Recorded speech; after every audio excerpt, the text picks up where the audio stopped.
Okey Khairi, hari ini kita nak cakap pasal apa? Okey, hari ini kita nak sembang pasal ketidakakuran halal berdasarkan MPPHM 2020. Jadi, apa yang dimaksudkan dengan ketidakakuran ni sebenarnya?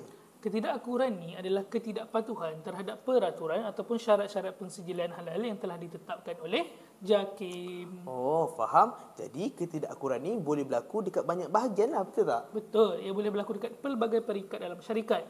Daripada segi bahan mentah, dari segi proses pemprosesan lagi, Dari segi penyimpanan, perkhidmatan, pengendalian. sehinggalah kepada penyalahgunaan sijil halal itu sendiri.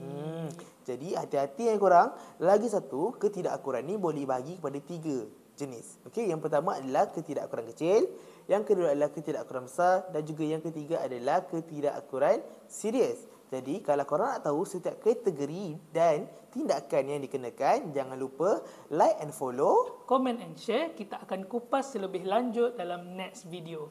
Bye.